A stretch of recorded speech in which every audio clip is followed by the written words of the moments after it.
Antes de que avancemos, bienvenidos y bienvenidas entonces a esta última clase del curso de liderazgo. Lo logramos hasta aquí con todos los temas que teníamos pensado ver, cómo tener éxito en nuestro emprendimiento, tanto en la mentalidad como las habilidades socioemocionales que se ponen en juego, cómo comprender a nuestros clientes, colegas y compañeros a través de la atención y la escucha, cómo comunicar para influir, cómo navegar ciertas emociones. Dejamos por ahí unos temas pendientes que vamos a retomar hoy día rápidamente. Y llegamos también al tema central de hoy, cómo mediar conflictos, cómo encauzarlos para un resultado positivo, temazo, así que eh, vamos por ello. Solamente recordarles que a quienes ya han completado el curso en la plataforma, los certificados serán enviados al cierre de todo el programa de la Academia de Jóvenes Programadores, así que paciencia con eso, vamos a esperar a que termine el curso de diseño web, el curso de programación también, y ahí enviaremos los certificados a todos. Bien, solamente recordar que esta ha sido nuestra carta de navegación, nuestra hoja de ruta, el modelo de competencias de liderazgo y habilidades socioemocionales de CASEL, que tenía estas 5 áreas: la conciencia de uno mismo, el autocontrol o la autogestión, la conciencia social, la capacidad de entender que existen otras personas además de mis propias necesidades y motivaciones, va a ser crucial para la gestión de conflictos que vamos a ver hoy. Habilidades relacionales básicas, varias hemos abordado durante las sesiones, y la toma de decisiones de manera responsable. ¿Qué fue lo que vimos la semana pasada? Eh, las emociones. Partiendo por esta idea de cómo vamos a entender las emociones como estados internos que implican ciertos cambios a nivel cognitivo, a nivel fisiológico. Por fisiológico nos referíamos a la presión arterial, el sistema hormonal, nuestra capacidad de mantener, autorregularnos, también el sueño, también todas esas respuestas del cuerpo. Es decir, la emoción no solamente es algo que ocurre en la mente, es algo que primero y ante todo, digamos, ocurre en el cuerpo, y a ver cómo tomamos conciencia de lo que está pasando en nuestros cuerpos. Y las reacciones conductuales, que es lo que solemos más fácilmente identificar con las emociones. Y veíamos un modelo un poco para entender esto de la vida emocional, que hoy en día hablamos que se habla mucho de gestionar las emociones, gestionarlas. Bueno, ¿qué implica la gestión? Veíamos 3 partes: reconocer las que están ocurriendo en mi cuerpo, qué es lo que me está pasando frente a esta situación. También la capacidad para nombrarlas, y ahí veíamos veíamos estas familias de emociones, y luego el tercer paso, que es expresarlas. Y ahí un poco hablamos justo al cierre de la sesión que expresarlas no solamente es decir hay una manera correcta de expresarlas y hay una incorrecta, sino más bien es preguntarnos, bueno, ¿en qué contexto me encuentro? Y hacer lectura de contexto para saber cómo expresarlas. Hay veces en que simplemente la rabia nos toma y tenemos que expresarla, y no va a estar ni bien ni mal, adrede, pero sí hacer lectura del contexto siempre nos va a ayudar a que la manera de expresarlas nos entregue unos buenos resultados a nosotros y a las personas que nos rodean.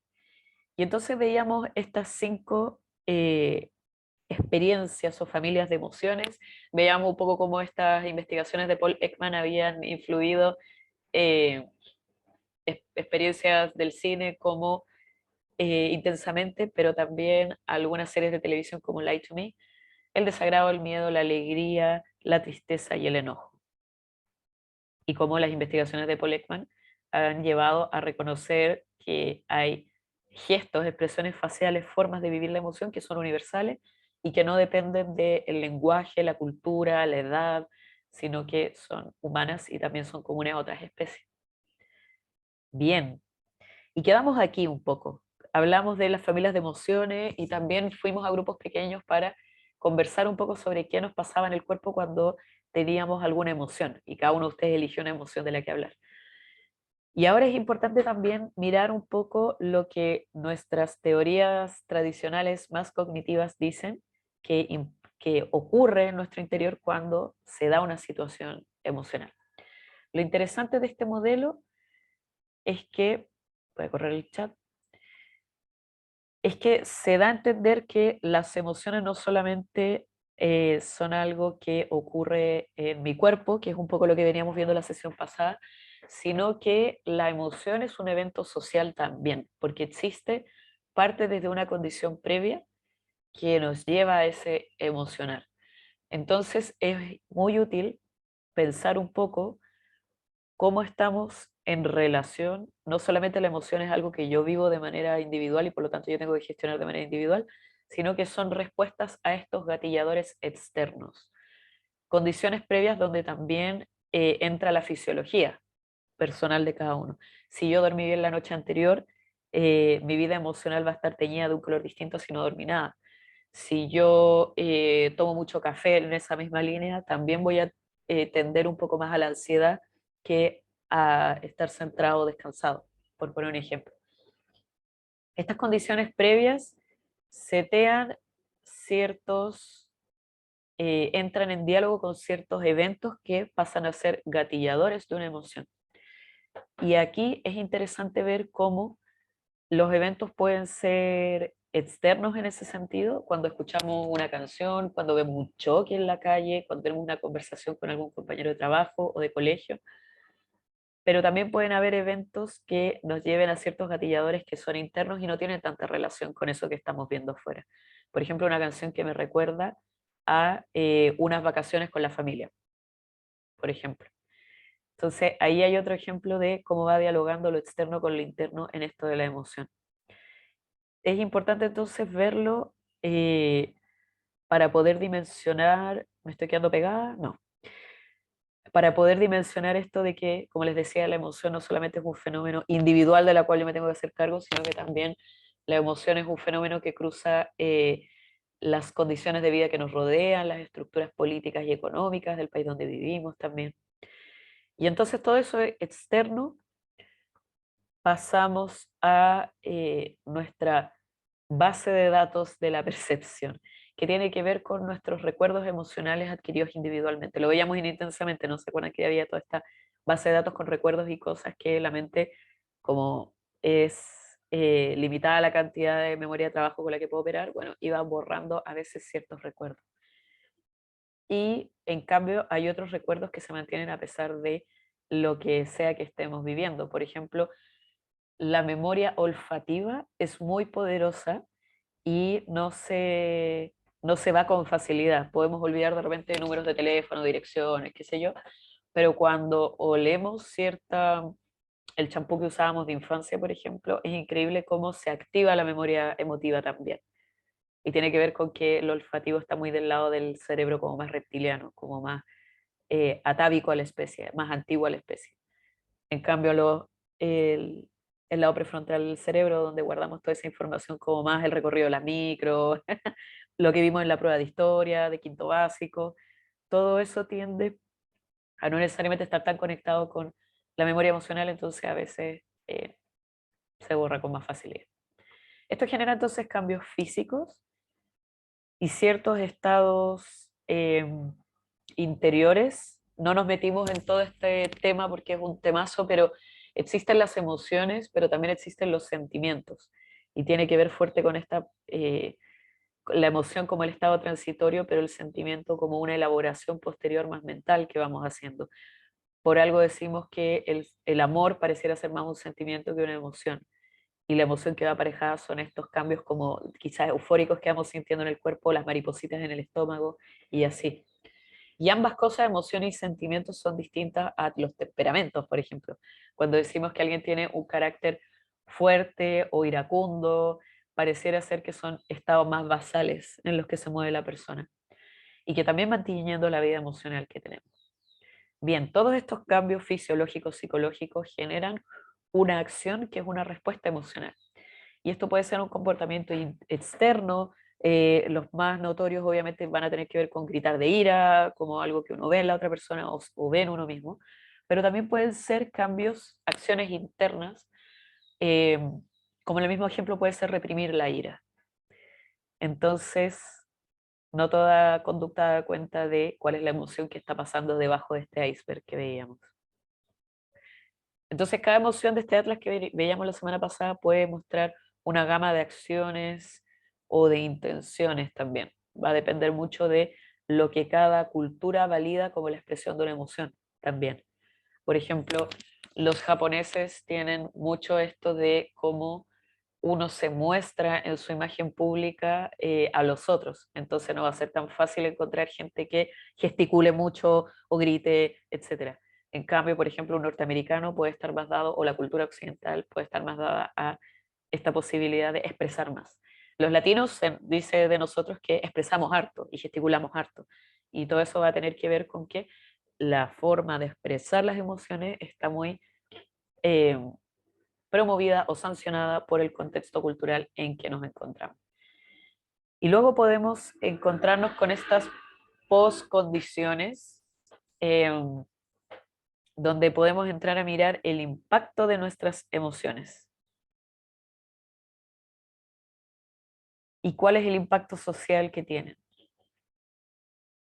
Eh, Tanto cuál es el impacto que tiene en otras personas, pero también cuál es el impacto que genera en mi propio cuerpo, haber expresado esa emoción. Hay mucha gente que, por ejemplo, con el mismo ejemplo de la rabia o de la pena, o cualquier emoción como más de euforia, siente mucha culpa. Entonces es interesante entrar a mirar ahí también cómo no solamente quizá expresamos, sino también cómo elaboramos esto, eso posterior que se abre. Bien, entonces, una última cosa sobre esta imagen que tiene como hartos pasos y nos muestra un poquito cómo desgranar qué es lo que pasa internamente para que veamos la complejidad de lo que ocurre. Obviamente esto no es una receta de cómo debería hacerse, sino más bien como una sistematización. Un último tema es que es interesante que la brecha entre el paso 2 de los impulsos que nos gatillan y el paso 4 de las acciones y lo que vamos nosotros respondiendo va a ser variable, va a depender de las características de cada persona, el perfil emocional de la persona, la intensidad de ese desencadenante, el estado psicológico en que nos encontramos en ese momento. Y todas esas variables nos permiten tanto entender en nosotros mismos cómo nos sentimos en cada momento, entender un poco más el tipo de respuesta que estamos dando según lo que estamos sintiendo, y también nos permite no suponer en el otro a partir de las respuestas que da.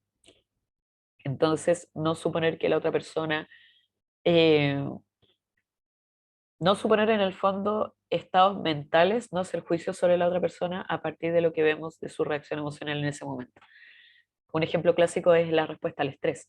Muchas personas pueden llorar o tener mucha ira o ser muy impacientes cuando están bajo estrés y tal vez no tiene que ver con cómo se sienten en su vida en general, sino que más bien es un gatillador de un momento. Y cuando el estrés pasa, pueden volver a bajar. Bien, entonces, esto va a ser interesante para la última parte de lo que vamos a ver hoy día, porque durante las situaciones en que nos sentimos expuestos en general, que puede ir desde hablar en público, hacer presentaciones orales, tener conversaciones cruciales, donde sintamos que hay harto en juego, y también, por supuesto, en ese continuo llegando a los conflictos, que es la segunda parte de la sesión de hoy. Durante todas estas situaciones en las que nos sentimos expuestos, las emociones desagradables tienden a intensificarse y si no se regulan pueden desencadenar reacciones negativas o incluso destructivas cuando emitimos juicios contra nosotros mismos y decimos soy inútil, no puedo hacer esto, no sé por qué lo intento, por ejemplo. Entonces, si bien existe consenso en que no es posible eliminar estas emociones desagradables a voluntad, afortunadamente sí existe un espacio de libertad de regular esas emociones para poder quizá primero comprenderlas, comprender que nos están ocurriendo, y segundo, si es que si es que nos están generando mucho malestar, ver cómo podemos reencauzarlas, que puede ser atenuándolas, pero también diciendo, bueno, me está pasando esto, ¿qué hago con esto que está pasando? Y conducirla a reacciones más constructivas. Y en esto consiste la inteligencia emocional, la posibilidad de reconocer y decir, esto me está pasando, ¿qué hago con esto? Para cerrar entonces lo que teníamos pendiente de la sesión pasada, veamos un poquito el cómo hacer esto con tres estrategias que nos permitan encauzar nuestras emociones cuando nos encontramos en situaciones cruciales. Y aquí les quiero preguntar a ustedes, cuando sienten que están en una situación donde los está dominando el nerviosismo u otras emociones un poquito más complejas, ¿Qué les ha servido como estrategia? Pueden comentar en el chat o abrir micrófono.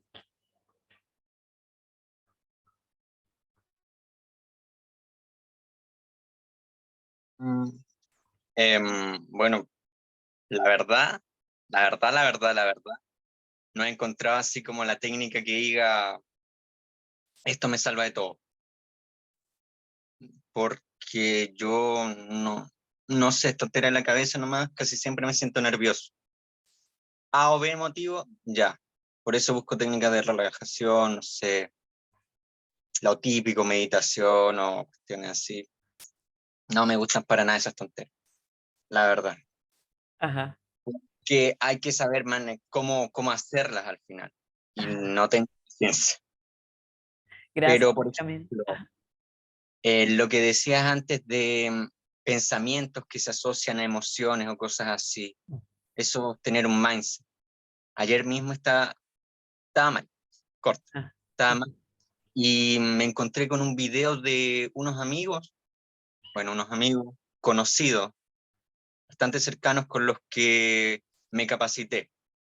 Y ellos hablaron de una forma que la verdad me hizo entender y me ajá, hizo como a esa conclusión de que uno necesita estar en positivo, aunque sea complicado. O sea, tiene que partir de dentro estar positivo, no esperar que te venga así un impulso positivo, no sé, algo positivo. Por eso yo busqué un recuerdo. ajá, Él, al final, al final me acordé de una meditación que él me dijo, ajá, ya, mm, ¿qué consistía la meditación? Muy buena, por cierto. Se las voy a comentar por lo mismo, porque a mí me pareció excelente. ajá, Él dijo, concéntrate. O sea, céntrate en el momento en que más tuviste control en tu vida. ajá, No así, en el que estuviste más feliz, en el que estuviste más triste, no. En el que tuviste más control. Y a su vez, en el que fluiste más. O sea, todo se daba. Una cuestión así. Así como para estar en ese mismo ajá, estado de flujo, no sé. Una cuestión así. Pero eso más que nada. Como que buscar un momento que me asocie a cosas buenas. Por ejemplo, esos mismos chicos que estaban hablando ayer en una especie de podcast, me recordó todos los momentos que pasé con ellos, lo que me enseñaron, lo que hablamos, y claro, no sé, yo creo que me emocioné en ese momento y olvidé el ajá. nerviosismo. Gracias, Benjamín. Gracias por compartir también ese ejemplo de meditación. Voy a tomar algo que dijo Benjamín después de leer los comentarios que aparecieron en el chat. María Yolanda dice respirar lento y profundo. Bruno dice yo me permito una pausa, es importante parar si crees que es importante detenerte para seguir. Y Gonzalo dice, un familiar sufría de crisis de pánico, él me comentó que jugar con la respiración y algo así como jugar con los cachetes, ¿ok? Era una forma eficiente de relajarse y hasta el día de hoy me sirve esa recomendación. Bien, puntos extra, Gonzalo, si quieres prender la cámara y nos muestras qué es esa técnica familiar útil. Me gustaría tomar lo que trae Benjamín desde dos áreas. Primero, es crucial, gracias por la sinceridad, Benjamín, porque es crucial reconocer que las estrategias son múltiples y una misma estrategia no sirve a todo el mundo, así que hay que buscar con paciencia. Y decir, Gonzalo aporta más información en el chat, eso, como inflar los cachetes y un poco como ir reteniendo ahí. Bien, súper. Em, entonces hay que buscar con paciencia y decir, bueno, tal vez a mí no me sirve A, pero me sirve B. E ir un poquito como hallando también en qué momento qué técnica sirve. A veces cuando estamos muy enojados, o sea, nos dicen medita y nos dan ganas de quemarlo todo. Quizás cuando nos sentimos más tristes nos puede servir. Tal vez cuando estamos nerviosos no nos va a servir escribir en un cuaderno, por ejemplo. Entonces, también, así como la vida emocional es múltiple, también son las estrategias que podemos usar en respuesta a esto. ¿Cuáles son tres que son las más usadas? Y vamos a partir con, eh,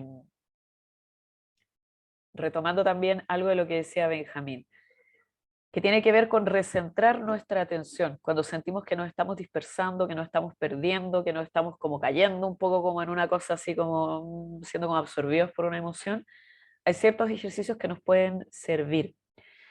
Eh, ya veíamos en una sesión pasada la atención como la base de la inteligencia emocional y la base de toda esta rueda que hemos visto a lo largo de los distintos miércoles que nos hemos reunido. Y ahí aparece el mindfulness como una estrategia de herencia oriental, de la sabiduría más del Tao, etcétera. Mindfulness como una lectura más occidental de esas tradiciones. Y el mindfulness nos entrega una serie de herramientas que podemos usar como entrenamiento para mejorar la capacidad de prestar atención a la propia atención. En ese sentido es interesante que hay como esta creencia popular de que meditar implica dejar la mente en blanco y en realidad podemos ver con distintos maestros que eso es imposible. La mente es un flujo, la mente es un cielo donde pasan nubes, es un río donde pasan piedras, elijan la metáfora que prefieran, pero en el fondo la mente ocurre, es un devenir constante, ocurre, ocurre, ocurre, ocurre. Entonces, la aspiración de dejar la mente en blanco, o sea, quizás los monjes budistas que veíamos hace 2 miércoles atrás con electrodos en la mente, pero en realidad lo que se busca es aceptar que como la mente es un flujo, dejar que los pensamientos pasen como nubes. Eso es un comentario que muchas veces se hace en las clases que implican prácticas meditativas. Entender que vamos a tener pensamientos, van a aparecer emociones, pero que nosotros no somos ese pensamiento ni esa emoción y que por lo tanto podemos no estar determinados por ellos. Esto es, por supuesto, más fácil decirlo que hacerlo. Por eso también la meditación se considera una práctica que es bueno realizar en dosis homeopáticas, como decía una profesora mía, en el sentido de pequeñas dosis diarias generan cambios neurológicos también. Y aquí es interesante el ejemplo que nos daba Benjamín. Recuerda una situación en la que te hayas sentido en control, no necesariamente que te hayas sentido feliz, porque cuando nos situamos en esa situación, el cuerpo se reconecta con cómo se sentía en ese momento. Cómo me sentía en ese momento, y usted puede elegir cualquier momento, cuando me sentía pasible, cuando me sentía en control. No necesariamente tiene que ser un momento que me sienta feliz, si en realidad no nos sentimos felices, si quizás estamos más bajoneados, más enojados. No es necesario llevarlo a obligatoriamente sentirnos felices. Bien, entonces la capacidad de prestar atención a la propia atención se entiende como meta atención y permite generar un estado de mayor concentración para estar relajado y alerta al mismo tiempo. ¿Cuáles son entonces los principios de este proceso de meditación? Centrar la atención, seguir a la respiración y cuando aparezca una distracción, bueno, aceptarla tal como es, no decir, ya de nuevo esta cuestión, yo no puedo meditar, yo no soy bueno para esto, sino decir, bueno, me distraje, recentro la atención. Y así una y otra vez. Les voy a dejar una técnica también eh, que me encantaría que pudiéramos hacer, pero no sé cómo estamos en el tiempo, son 20 para las 8, bien. Los quiero invitar a hacerla solamente una vez. Y si pueden prender las camaritas para saber que estamos todos aquí, los que puedan, los que el internet les acompañe, ideal. Entonces, les voy a pedir que ahí sentados donde están puedan poner la espalda recta como una flecha. La espalda es el canal que nos conecta los tres centros, desde lo que pensamos a lo que sentimos y lo que hacemos, en la zona de las caderas. Entonces la espalda tiene que estar derecha para que pueda fluir la respiración correctamente. Vamos a hacerlo sentado, no les voy a pedir que pongan las piernas cruzadas en el suelo, no se preocupen, pero en general podemos hacerlo con las piernas cruzadas si estamos en un entorno que lo permite. Si estamos en una oficina o en la universidad o en el colegio, simplemente nos sentamos, pero lo importante es poner los pies en el suelo, sentarnos derechamente. Y los hombros van relajados hacia atrás y hacia abajo. Hay una posición que en meditación se llama como un buitre en el fondo, que en el fondo nos lleva a esta sensación de que no estamos durmiendo, no estamos desparramados en la silla, estamos atentos a lo que va a ocurrir. Gracias a todos los que han prendido las camaritas. Les voy a pedir también que inclinen la barbilla un poquito como yendo hacia el pecho, pero de manera natural, nadie tiene que estar pegado, simplemente un poco. Y los ojos semicerrados o semiabiertos, los que ustedes prefieran. Esta práctica la podemos hacer con ojos cerrados si de verdad queremos ir más profundo, pero si no sentimos que eso es posible, también podemos buscar alternativas como prender una vela y mirarla. Eso también recentra la atención, mirar el fuego de la vela. La lengua pegada al paladar superior, eso ayuda también un poco a calmar los pensamientos, créanlo o no, porque al final la lengua es el órgano del habla por excelencia. Y los labios ligeramente apretados, pero sin apretar los dientes. ¿Cuántos de ustedes sienten que guardan todas las preocupaciones en la mandíbula? Eso es conversación para otro momento. Entonces, desde ahí vamos a hacer una pequeña secuencia que simplemente tiene que ver con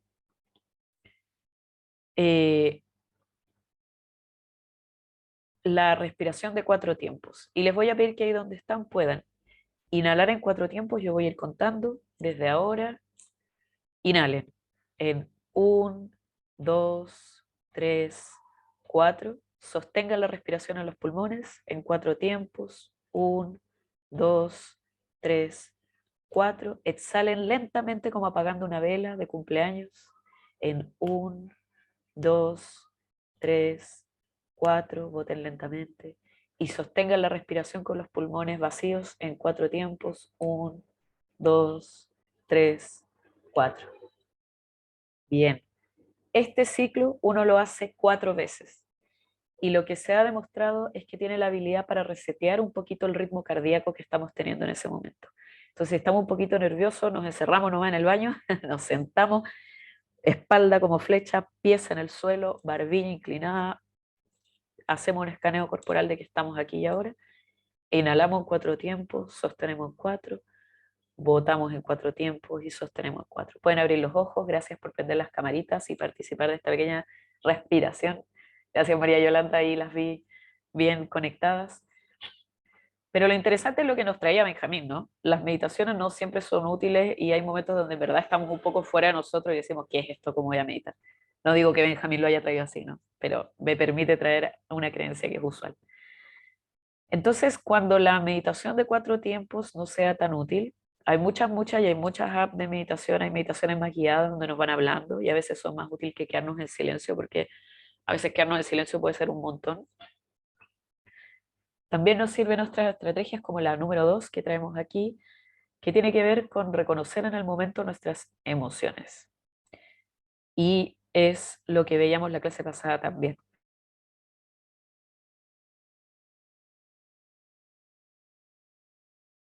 Ahí sí, pausa para estornudar. Cuando no reconocemos en el momento nuestras emociones, se adueñan de nosotros y actuamos directamente. Entonces, darnos el momento para decir, bueno, ¿qué es lo que estoy sintiendo ahora? Ya es un gran paso para poder tener la libertad de elegir cómo queremos expresar en nuestro medio. Y aquí quería traerles un cuadrante de las emociones. Y les quiero pedir que así, mirando el cuadrante así como está, puedan poner en el chat en qué lugar siente que se ubican ahora. Y aquí tenemos en el eje vertical la energía, si sienten energía alta o baja, y en el eje horizontal le llaman sentimiento, pero ahí en el fondo es como si están sintiendo una emoción desagradable o agradable. Si pueden poner ahí en el chat cómo se están, como en qué cuadrante se están sintiendo ahora, en qué coordenada. Esto me recuerda un poco como a segundo medio, matemáticas de segundo medio.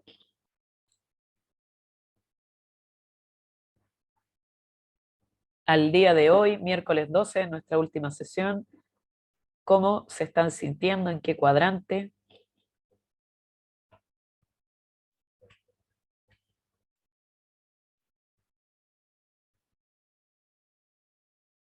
Pueden ponerlo en el chat o abrir el micrófono.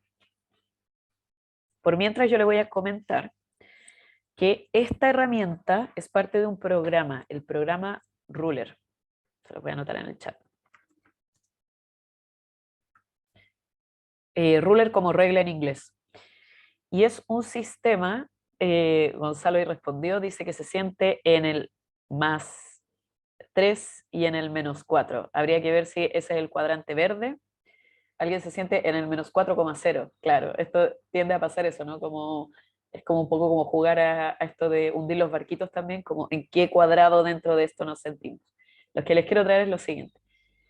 El Centro de Inteligencia Emocional de Yale desarrolló esta estrategia, que es la Ruler, este cuadrante, que se fundamenta en 5 habilidades de inteligencia emocional, que son el reconocimiento, el reconocer la emoción, el entenderla, el etiquetarla, que es lo que veíamos en la sesión pasada de nombrarla, expresar y regular. Bruno ahí dice, me siento en el 1 y en el -3. Eh, para el desarrollo de estas habilidades de comprensión emocional se utilizan 4 herramientas en general.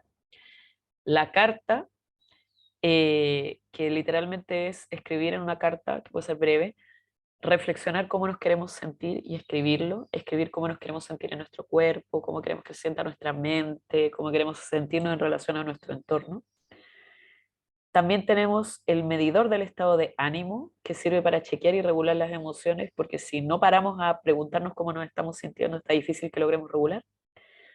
El metamomento, que tiene que ver con enfocarse en poder llegar al estado emocional eh, como de mayor, como que realmente podamos ser apalancados por ese estado emocional. Y las técnicas para la mediación de los conflictos, que es lo que vamos a ver ahora. Entonces, hoy solamente les traigo el mood meter o esta cuadrilla de emociones para traerles que es muy útil a veces tener algo que nos centre, eh, que nos, que nos centre, que nos permita hacer ese chequeo diario de cómo nos estamos sintiendo. Entonces, por ejemplo, acá tenemos, si antes lo teníamos sin palabras, que a algunas personas les sirve para más bien situarse sin nombre, porque a veces si uno le pregunta a una persona, ¿te estás sintiendo irritado? Mira, un poco sí, pero un poco no también. ¿Te estás sintiendo feliz? Bueno, así como feliz, no tan, en realidad no es tan así tampoco. Entonces, el mood meter vacío permite situarnos ahí sin tener que ponerle palabras si no queremos, si no estamos listos, pero también podemos tener esta segunda versión que tiene que ver ya con las emociones que veíamos más la semana pasada. Entonces, por ejemplo, alguien puede sentirse inquieto, no va a ser igual que sentirse nervioso, que enojado, que asustado y así. Y así podemos distinguir, nombrar, expresar. Bien. Y mientras las emociones ocurren, como número 3, lo que nos da más libertad es tomarnos esa pausa, mirar lo que nos está ocurriendo y decidir si expresamos o pausamos. A veces uno se entrampa en pensar, bueno, ya estoy aquí, me siento así, voy a actuar, voy a actuar, voy a actuar, nada me puede detener, y en realidad eso es una ficción. Hay muchas situaciones en las que podemos realmente parar y decir, tiempo fuera, necesito un momento. Hay muchas otras técnicas que no vimos acá, pero por ejemplo, para otras emociones que implican que nos sentimos descentrados, que sentimos que se nos disipa la energía o nos sentimos muy en caliente, sirve poner las manos en agua fría. Hay otras personas a las que les sirve poner la cara en agua fría y literalmente vuelves a la aquí y a la hora. Y por supuesto, hay otras técnicas que tienen que ver más con el uso de nuestros recursos, los recursos que tenemos alrededor. Entonces, podemos optar por escribir, por pintar, por alguna forma de arte que nos permita expresar cuando no queremos expresar para un otro y más bien expresar para nosotros para entender lo que nos está pasando. Si podemos pausar y tomarnos ese tiempo fuera, cuanto mejor.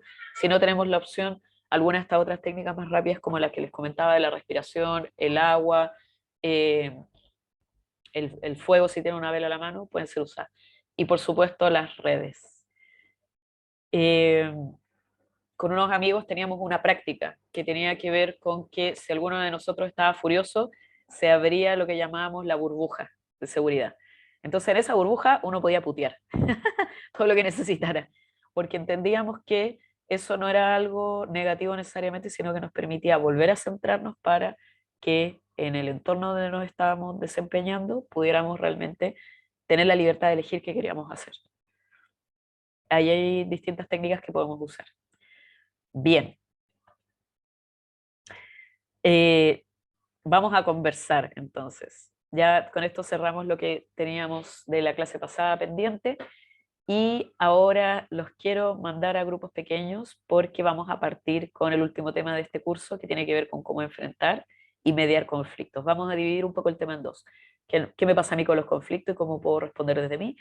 Y luego, considerando que cada uno de ustedes por estar en este curso ya tiene un espacio de liderazgo en el que impacta, donde cómo podemos mediar conflictos en mi familia, en mi barrio, en mi proyecto social, en mi colegio, en mi universidad, donde sea que se desempeñen ahora.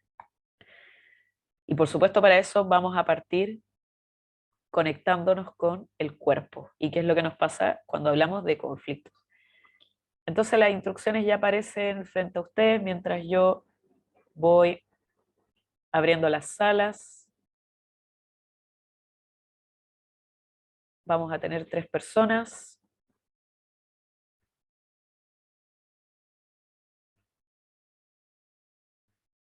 Bien. Entonces, presentarse, si no se conocen ya, si no se han visto en otra clase, individualmente los invito a recordar situaciones de conflicto en que ustedes hayan participado, si se sienten cómodos compartiéndolo, o si prefieren más bien situaciones de conflicto que hayan presenciado en otras personas, y compartir a sus compañeros. ¿Qué se me hace más difícil cuando ¿qué es lo que se me hace más difícil cuando ocurre un conflicto? Cuando participo en un conflicto, cuando lo veo, ¿qué se me hace más difícil de esto de los conflictos? Y segundo, ¿qué sensaciones genera en mi cuerpo los conflictos?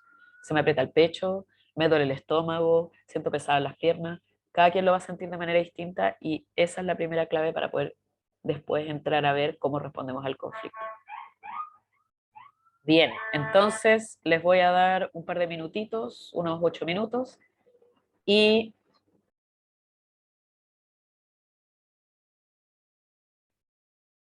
bien, y partimos.